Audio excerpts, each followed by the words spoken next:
জনাব জাহিদি, আপনি দেখছিলেন প্রতিবেদনগুলো, তার অবদান আসলে বলে শেষ করা যাবে না, অনেক সময় লাগবে বিভিন্ন খাতে। আমি যদি বর্তমান রাজনৈতিক যে সমীকরণ, বর্তমান রাজনৈতিক সমীকরণে তার চলে যাওয়াটা কি ধরনের প্রভাব পড়বে বলে আপনার মনে হয়? একটা বড় কথা হচ্ছে যে একটা বাংলাদেশ কিন্তু এই মুহূর্তের একটা রাজনৈতিক পরিবর্তনের মধ্যে যাচ্ছে, এটা সংকটও বলা যেতে পারে। সেই সময় তার উপস্থিতি থাকলে ভালো হতো, প্রয়োজন ছিল। কিন্তু মানুষের মৃত্যু তার আমরা নিশ্চিত করে বলতে পারবো না। তিনি তিনি সৃষ্টিকর্তার কাছে ফিরে গেছেন। সেই হিসাবে এখন তার যে আদর্শ নীতি, একটু আগে আমরা শুনছিলাম টেলিভিশনে বলছিলেন যে তিনি সহনশীলতার কথা বলেছেন, সবসময় দেখেছেন। তাকে অনেকভাবে ব্যক্তিগতভাবে কটূক্তি করা হয়েছে, কটু বাক্য বলা হয়েছে, তিনি কিন্তু কখনো এগুলোর প্রতি উত্তর দেননি, কথা বলেননি, উত্তর দেননি। তার নীরবতা, কাজের মাধ্যমে তিনি তার কাজ প্রমাণ করেছেন, কাজের মাধ্যমে তিনি তার চরিত্র বুঝিয়েছেন।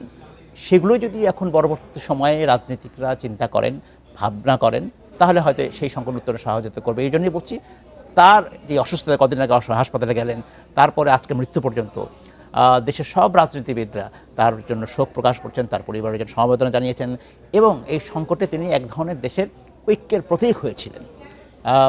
সেই কথা যদি তারা মনে রাখেন রাজনীতিবিদরা, সামনে যদি কোনো সংকট থাকে, সমাধান নিশ্চয়ই সেটা করবে।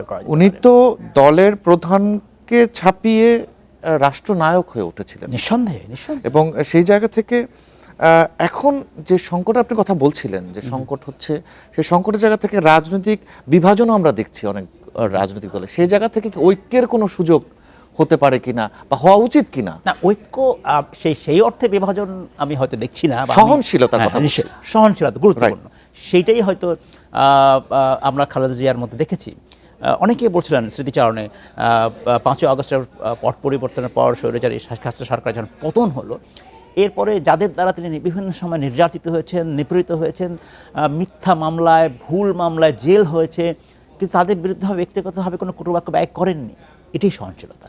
আমার মনে হয় যারা এখন রাজনীতির মাঠে আছেন তারা সেই সহনশীলতা বজায় রাখবেন। রাজনৈতিক দল হিসাবে প্রত্যেকের তো নিজস্ব মতামত থাকবেই, নিজস্ব বক্তব্য থাকবেই, নিজস্ব আদর্শ থাকবে, নীতি থাকবে, কিন্তু সেটা বাস্তবায়নের ক্ষেত্রে নিয়মতান্ত্রিক পদ্ধতি অনুসরণ করতে হবে। সেটা বাস্তবায়নের ক্ষেত্রে সহনশীলতায় পরিচয় দিতে হবে। যে কাজটা খালেদা জিয়া করবার চেষ্টা করছেন বহুবার তার দীর্ঘ রাজনৈতিক জীবনে, সেটাই তারা অনুসরণ করবে বলে আমরা মনে করি। দলে কি ধরনের প্রভাব পড়তে পারে? আসলে উনি তো অভিভাবক ছিলেন দলের, ওনার যে প্রজ্ঞা জ্ঞান, সেই জায়গা দিয়ে উনি দল পরিচালনা করেছেন দীর্ঘদিন। এখন দলে কি প্রভাব পড়তে পারে কিনা? কোনো স্বাভাবিকভাবে সবার হয়তো মন খারাপ হবে, কিন্তু খুব বড় প্রভাব বা নেতিবাচক প্রভাব পড়বে বলে আমি মনে করি না। কারণ তার অনুপস্থিতিতে দীর্ঘদিন ধরেই দলের ভারপ্রাপ্ত যিনি চেয়ারপারসন জনাব তারেক রহমান, তিনি কিন্তু দল পরিচালনা করে আসছেন বলা যেতে পারে 1918 সাল থেকেই, 2018 সাল থেকে পরিচালনা করে আসছেন, এবং পরবর্তী সময় বিভিন্ন সংকটে কিন্তু তিনিই হাল ধরেছেন। সেই অর্থে খুব নেতিবাচক প্রভাব দলের পরিচালনার ক্ষেত্রে পড়বে বলে আমার মনে হয় না। তারপরেও এত বড় একটি প্রতীক তার দলের জন্যও যদি বলি, দেশের জন্য তো বটেই, সেখানে অনেক সময় হয়তো তাদের মধ্যে কোনো বড় সংকট হয়, তারা নিশ্চিত খালেদা জিয়ার কাছে যেতেন, সেই সুযোগটা হয়তো পাবেন না। সেটা যথার্থ বলছিলেন। আমি আরেকটু জায়গা একটু জানতে চাইবো যে ওনার গণতন্ত্র এবং সংসদীয় রাজনীতিতে ওনার যে ভূমিকা, এবং গত 15-16 বছর যে ওনার যে সংগ্রামটা ছিল, তার আগেও ছিল, এই জায়গাটা ধরে রাখার ক্ষেত্রে আমাদের রাজনীতিবিদদের কি শিক্ষা নেওয়া উচিত, তরুণদের কি শিক্ষা নেওয়া উচিত এই জায়গা থেকে, তরুণ রাজনীতিতে যারা আসছে? নিঃসন্দেহে বাংলাদেশে যখন সংসদীয় গণতন্ত্র ব্যবস্থা চালু হলো 1991 সালের নির্বাচনের পরে, সেই সময় যেসব দলগুলোর স্বৈরাচার বিরোধী আন্দোলনে জড়িত ছিলেন তারা সবাই মিলে একটা বিষয়ে একমত হয়েছিলেন যে দেশে সংসদীয় গণতন্ত্র ফিরে আনা হবে। সেইটা তারা সেক্ষেত্রে খালেদা জিয়ার হাত ধরেই, যেহেতু তিনি সরকারে ছিলেন, তার হাত ধরেই বাংলাদেশে সংসদীয় গণতন্ত্রের পুনর্যাত্রা শুরু হয়, এবং সেখানে তিনি বড় একটা অবদান রেখেছিলেন। এই অর্থে যে তিনি যখন সংসদে গেলেন, আসলেন, কিন্তু আনফর্চুনেটলি কিন্তু আবার দেখা যায় যে ঠিক প্রথম দিন থেকেই বলা যেতে পারে যে বিরোধী পক্ষের দিক থেকে এক ধরনের অসহযোগিতা উনি পেয়েছিলেন। দীর্ঘ সময় ধরে সংসদ বর্জন, ওয়াকআউট খুবই স্বাভাবিক সংসদীয় গণতন্ত্র ধারা, এগুলো হয়েছে। তারপরেও আমরা বলতে পারবো যে তিনি এই সংসদের ব্যবস্থার প্রতি আস্থা তার অবিচল ছিল, এবং সেটাকে তিনি এগিয়ে নিয়ে গেছেন।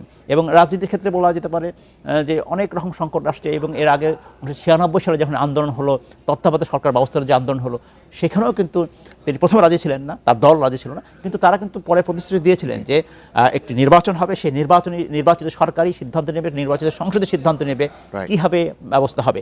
এবং সেই সরকারের অধীনেই সম্ভবত সেটাকে 15ই ফেব্রুয়ারি নির্বাচনটা হয়েছিল 1996 সালে।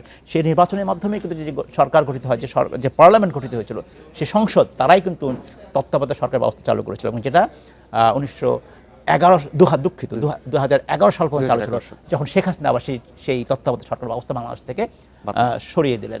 সো এই যে গণতন্ত্রের যাত্রার কথা বলছি, তার একটা বড় ভূমিকা আছে। এবং ওই যখন তত্ত্বাবধায়ক সরকার ব্যবস্থা বাতিল করা হলো শেখ হাসিনার সময়, তখন থেকেই কিন্তু বাংলাদেশের গণতন্ত্র আবার পথ হারালো।